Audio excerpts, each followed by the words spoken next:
Good morning, everyone. Thank you for joining us today. My name is Dana Render, and I'm the Director of Education for Trees Atlanta. And if you're new to us this morning, our mission as a nonprofit is to improve and grow the canopy of the city of Atlanta through planting, conservation efforts, and education. So you're joining us in one of our education opportunities. And today we are talking about propagation with Celeste Lomax, and she is a food forest steward at the Urban Food Forest at Browns Mill. So with this presentation today, there will be a time to ask questions. After Celeste finishes her presentation, we'll go into a Q&A session. If you have questions that come up during the time that she's speaking, there is a Q&A box at the very bottom of your Zoom screen, and we will moderate those questions at the very end. You can also use the chat feature. We also invite you to look at Celeste's business, which is called Celestial Care Solutions, LLC. And you can go to her website to subscribe to her personal newsletters. And you can also see her newsletters for the Urban Food Forest at Browns Mill through the URL at the very bottom. So now I would like to introduce Celeste.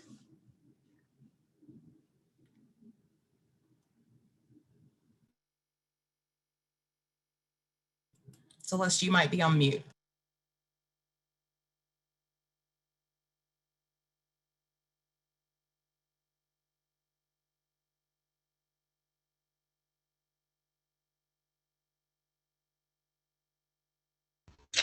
Grand Rising, everyone. Sorry about that.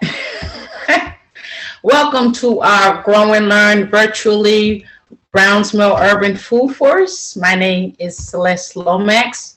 We are glad to have you this morning. I steward the land at Browns Mill Food Forest, and I also work with the volunteers as a coordinator with Trees of Atlanta. I am the owner of Celestial Care Solutions, LLC, and I am also a certified life coach in holistic health and wellness. Again, we welcome you this morning. Next slide, please. Today, we're going to talk about more than just trees. These are the fruit trees that can be grown in Atlanta. We have apples, apricots, cherries, pears, persimmons, kiwi, pawpaws, nectarines, pears, plums, pomegranates, citrus, and peaches. Being in a food forest, we don't just focus on just the trees alone. A food forest has 7 layers in one growing space. You have the layers of the big canopy trees, you have mid-layer trees, you have a shrub layer, you have the hibiscus layers, you have the root layers, and then you have the ground cover, and you have the vine layers. So it's 7 layers of growing fresh fruits, herbs, dates, nuts, all great goodness on 7.1 acres of Browns Mill Food Forest. The diversity of the production is always producing, and therefore we gain sustainability and access to healthy and organic food. Next slide, please. What is propagation? When breeding plants, you need to know how to propagate in order to produce additional plants. These 2 types of propagation are sexual versus asexual reproduction. Sexual propagation in plants involves the flowers, the 2 parent plants. The seed from 2 parent plants will often be different from other seeds. The asexual propagation uses the pieces of an existing plant to create a new plant. It's very easy and useful to do. Root a piece of the parent plant, such as a leaf, a tip, the stem, or the root to let it grow. A new plant will be identical to the parent plant. Next slide, please. Leafy plant cuttings. Stem cuttings from leafy plants can be taken anytime the plant is actively growing. These could be houseplants, succulents, or herbs. You'll do this by cutting off a piece of a stem with at least 3 sets of leaves for the cuttings. Make the bottom cut just below the node where the leaf joins the stem. Remove all the bottom flowers and buds on the bottom. Dip the lower inch of it into a rooting hormone. The rooting hormones will help them grow. Next slide, please. I'm kind of like a visual person, so I wanted to give you all some visuals in this power presentation so you'll see exactly how and where to cut. This is a rosemary bush. We're cutting about 3 inches from the bottom because you still want it to be able to grow. So on the left side here, we have these three plants that were pulled. These are the bottoms. The two on the right are the tops. You want to make sure you keep them separated so you'll know which one will go into the rooting hormone. Next slide, please. The top should always be separated so you don't actually accidentally put the top into the rooting hormone. So the soft cuttings are usually taken through the growing season, like between June and September, when it's actively growing and you see the green leaves. That's how you know that they are actively growing. Make sure you keep them separated by slanting the bottom cut. So usually when I cut just below the node, I'll make a slant so I don't get, because when you start cutting and you're putting everything aside, it's really easy to get the bottoms mixed up with the top. So if you cut the bottom at a slant, you'll always know that that will be what's going into the rooting hormone. The next slide, please. We have different types of cuttings. They're known as softwood cuttings, hardwood cuttings, and the stem cuttings. On the softwood cuttings, it's taken late spring, early summer. That would be the fruit vines and maybe some of the bushes. The hardwood cuttings is taken when the plant is dormant. That's usually in the fall and winter time. So this would be like the fruit trees. Choose the healthiest stem to take the cutting from, preferably one with no buds on it.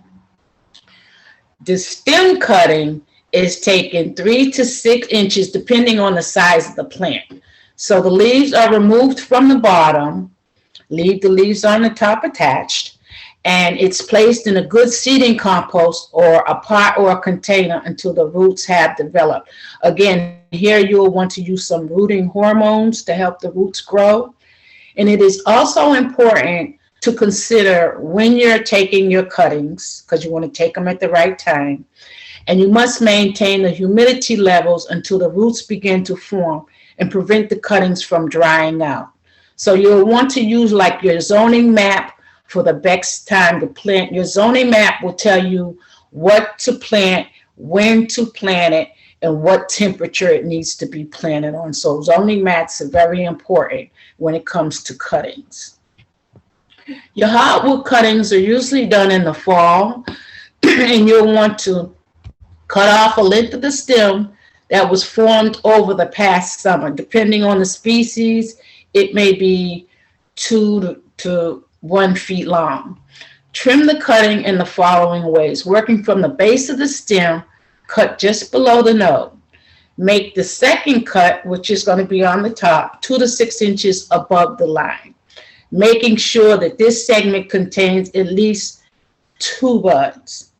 Remove the buds from the bottom 2 inches from the stem so they will not grow during the rooting period. So you want the buds on top to grow, but you don't want any buds on the bottom to grow.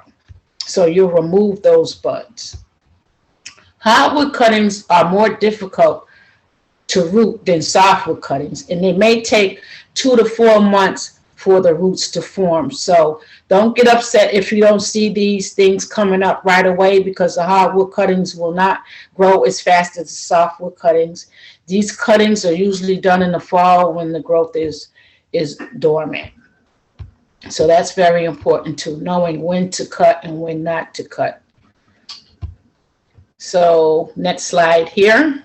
This is a nectarine plant that we did some propagation cuttings on. Now, you can't really see the node here, but this is just below the node here, and this is just a bigger stem just below the node. So you have two different size stem cuttings.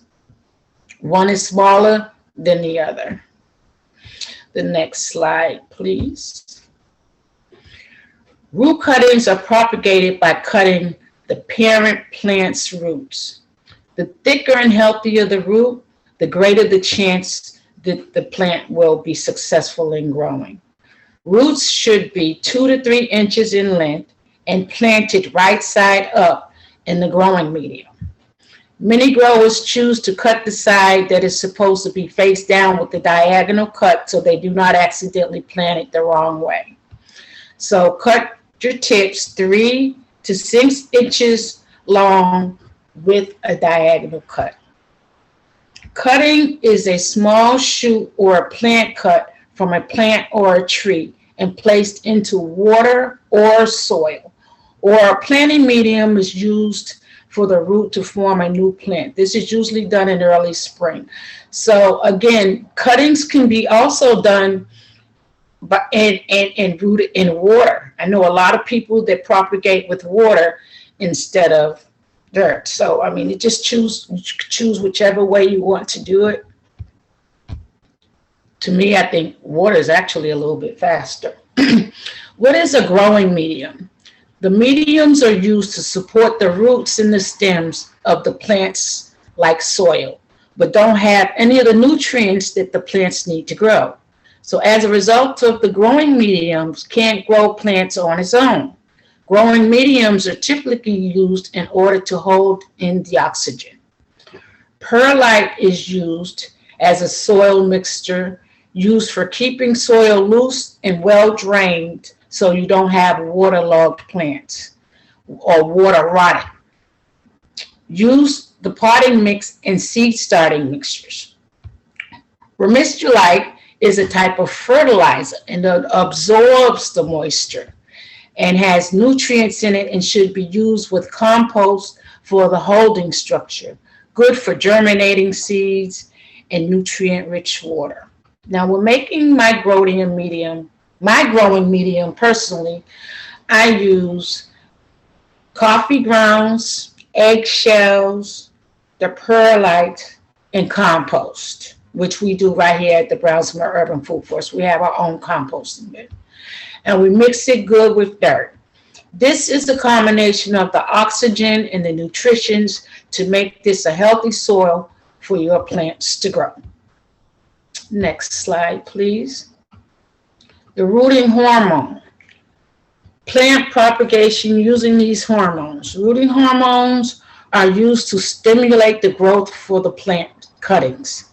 One way to create a new plant identical to the parent plant is to take a piece of the plant known as the cutting.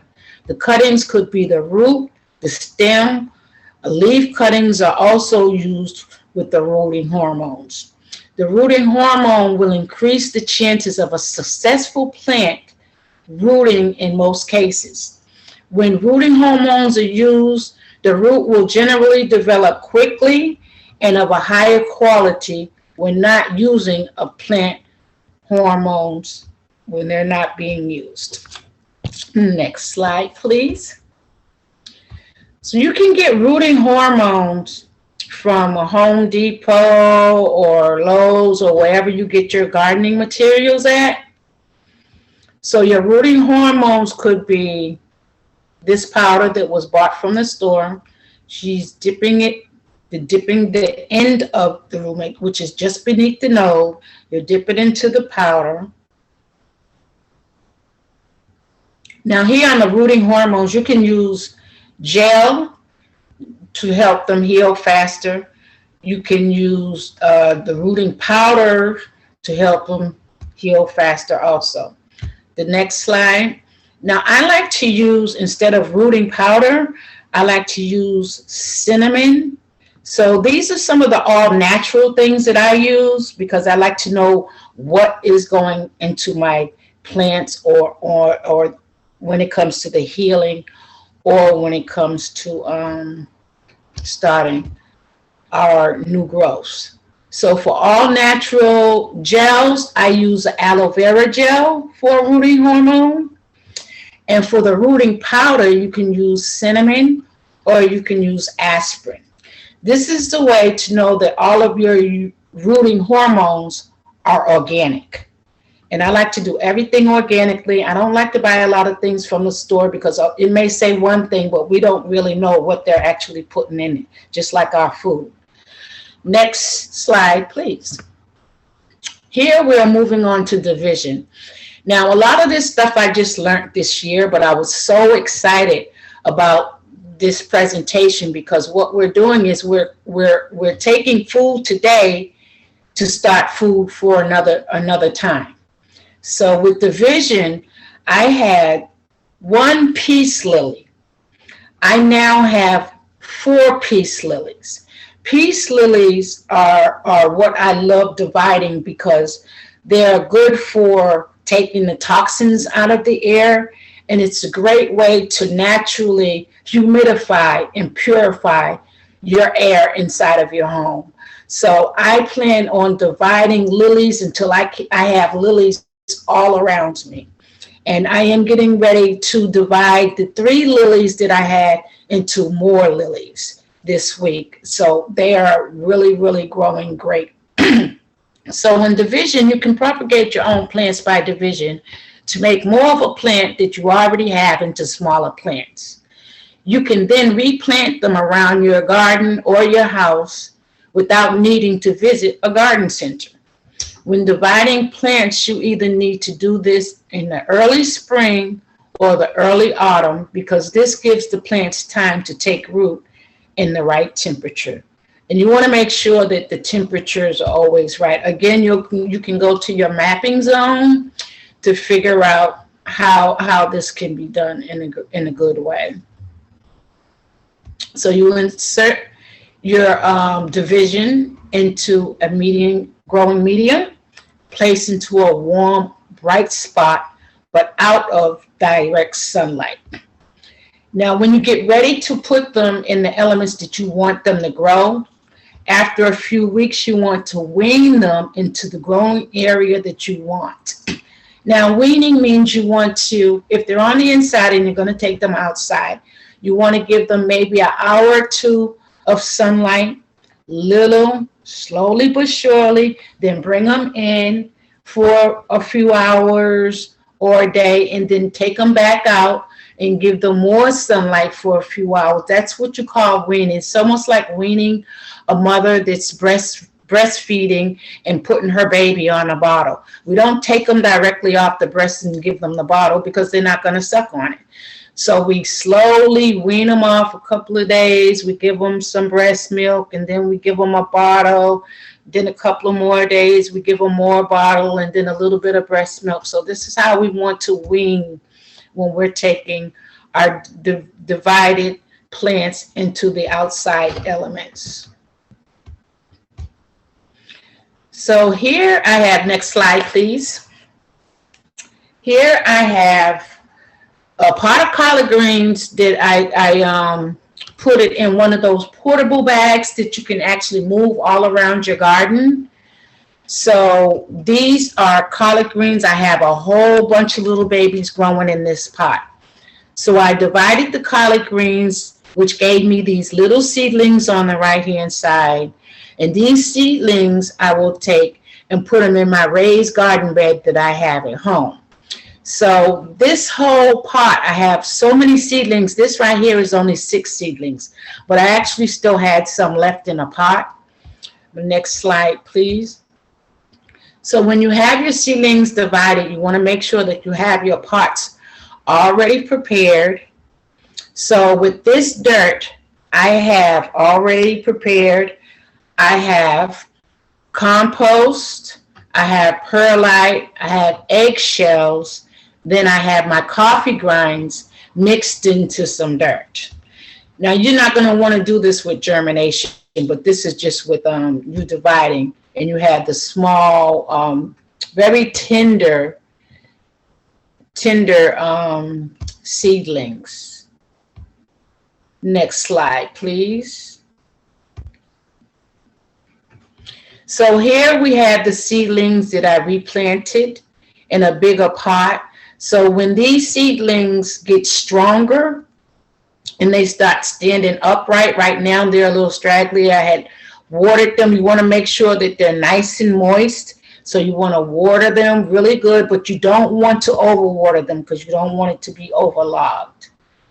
So you take a part of the parent plant, causing it to regenerate itself into several new plants, which we have here.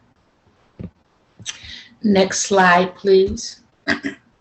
Now we go into germination here, and this is where we are actually using seeds to start a new plant. Germination is a lot different. Now I got these watermelon seeds because lately I have been buying watermelons without the seeds in them. Those are hybrids. We want watermelon. We want all our fruits and vegetables to have seeds. That's when you know they come from parent planting. That's when you're taking stems and cuttings from the original plant to have an identical plant. So when I plant these watermelon seeds, the watermelon will then have seeds within them. And there's so many benefits in just the seeds versus just the watermelon. So what is germination? Germination is the development of a plant from a seed or a spore after a period of dormancy.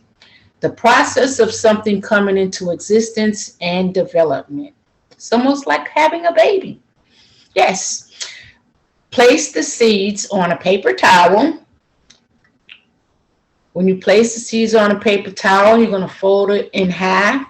Then you're going to moisture the newly planted seeds with a mister or a small watering can. This will hold the moisture into the on the seeds in the paper towel. Depending on what you're trying to grow and where you are growing, and the kind of sun exposure that you have will determine your growth success.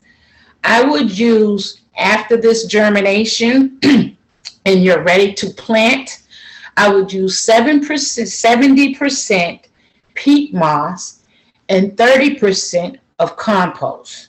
This way the dirt won't be so heavy that your seeds won't grow. And I have to say this because when I first started this, I didn't know about the heaviness of the dirt and how your seedlings should be planted in light dirt instead of heavy dirt, because the heavy dirt, the seeds won't be able to break through the dirt to grow. So that's very important. And a lot of things that we'll learn when we're gardening is through trial and error, because what might work for someone might not work for you due to the temperature and where you're growing and what you're trying to grow and what season it is. So I suggest that you do your research before you start doing any division, planting, germination, or propagation. You want to make sure that what you're doing and what you're growing is at the right time. Also, I'd like to just share this one last tip, and that is knowing the difference between a perennial, an annual, or a biennial. So perennials are plants that live more than 2 years.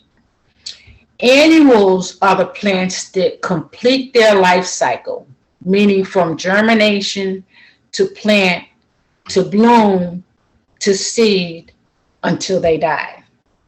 The biennial plants have a life cycle of 2 years. So they will germinate and grow in 1 year, and then the next year they will bloom and then die the following year. So this is very important to know what kind of plants you want, how long you'll have them. Again, your mapping zone will be able to tell you where to plant things and when to plant it, and even how to plant. So I hope this helped you all. I know it's a little bit shorter than my normal presentations, But I think even though it's short, it's sweet, and we can learn how to save. We can learn how to take what we have to give us more and to be able to have food not only for tomorrow, but for years to come out of what we're already growing and how we can grow more with what we have. So I thank you all for joining me today. And I am going to give this back to Dana. And if you all have any questions or any suggestions, if we have growers here that have done division germination in another way, because I know there's so many different ways we can germinate and so many different ways we can propagate cuttings, I am more than open for you to share some of your experiences with us, because we're all here to grow, learning to grow. Thank you. Okay, Celeste, thank you so much for telling us all that wonderful information. We learned a lot. And I do have a question here in the chat. It says, do you have examples of all 7 layers? Actually, I can put an example and make one in this presentation and make it available for you. But I can tell you real quick what the 7 layers are. You have your higher canopy trees, which would be like your, we have walnuts and pecans at the Browns Mill Food Forest. So that would be the top layer. We have fig trees and pawpaws. That would be your middle layer. We have the figs, pawpaw. Okay, then for shrubs, we have our blueberries, and we have our pineapple guavas, and we have our goji berries. For the ground cover, we have crawling thyme. For the root covers, for the roots, we have like the carrots, the potatoes, anything that grows underground. For our vines, we have our muscadines, and we have our red raspberries, things that will grow on the vine. For her hibiscus, we have our comfrey, our thyme, our lavender. I think that's all the 7 layers. But that's what the 7 layers are. They're just like canopy layers. And I will definitely put a picture of. I also have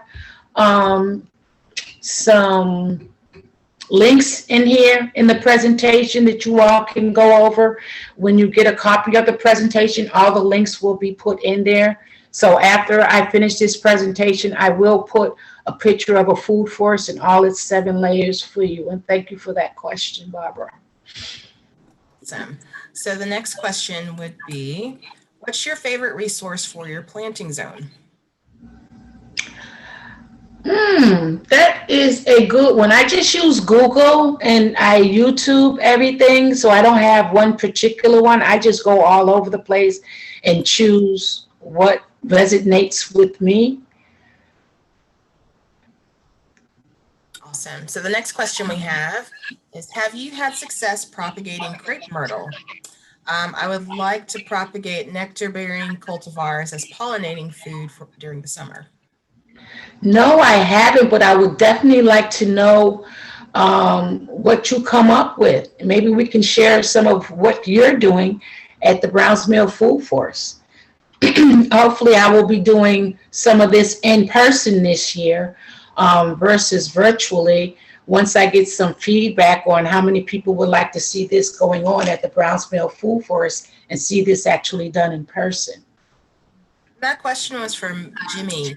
And Jimmy, we do have an apiary at the food forest as well. So Celeste, is the apiary still active? Are the bees still there? We do have 2 beehives left there, and thank you for that question. Bee Atlanta was taking care of our beehives, and this year I believe they will not be taking care of our beehives. So we will have an open house looking for someone who may want to help us with our beehives. Maybe that will be you. Who knows? But yes, we do still have 2 active beehives going. Great. And then we just have a shout out from Erica. Hey, Erica. Said great presentation, learned a lot, and that cinnamon can be used as a rooting powder. So that's great. That was something I learned too. I did not know that you can use cinnamon or even aspirin. So is there a certain Celeste when you're using your rooting hormone? Hmm. I'm sorry. Is there a certain amount that you need to use when you're doing propagation as far as your rooting hormone? You want to make sure the inch, at least an inch of the bottom of the root is just, you want to make sure it's in there 5 to 6 seconds. Just turn it around 5 to 6 seconds to make sure it is properly covered, and just put it on into the medium, the dirt that you want it to go into. We have another question. What about air layering propagation?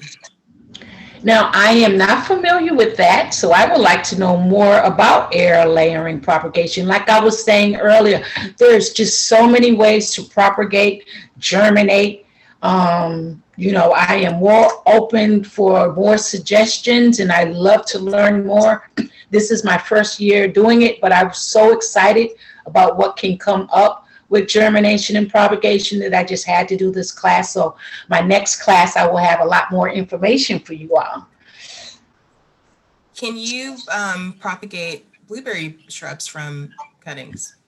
Absolutely, you can. Now, a blueberry cutting, a softwood cutting will be done when the blueberries are actually growing and you see green and they're active. And for a blueberry cutting, a hardwood cutting will be done when the blueberries are dormant. And we have another question. Is anyone grafting fruit-bearing scions on ornamentals, such as Bradford pear or flowering peach? Well, we are not doing that for the Bradford pear because we consider that kind of like an invasive. So actually I have a Bradford pear, if anybody wants it, at the food forest that you can actually have. I did not plant it, but if anyone wants it, they're more than welcome to have it. And for the flowering peaches, our peaches are very, very new at the Browns Mill Food Forest, so they're not flowering yet. So I will let you know as soon as they start. Are there any other questions? Wow, so we had a lot of great information today, a lot of great questions. Celeste, thank you so much for your wisdom. We've learned a lot. And just so everyone knows, we will have this presentation recorded. It has been recorded, so we can send that back to all of you, as well as the information that Celeste indicated she would add as far as the information about the layers and the different, like I guess a picture of the different types of layers and more information on that. So we'll send it out to you. Thank you all for joining us this morning. If you have any questions, you can email Celeste if you want more information about her business or what she does. And if you have other questions about what we do with Trees Atlanta, you can email us at education@treesatlanta.org. You guys stay dry and have a wonderful weekend. Thank you. Peace and blessings.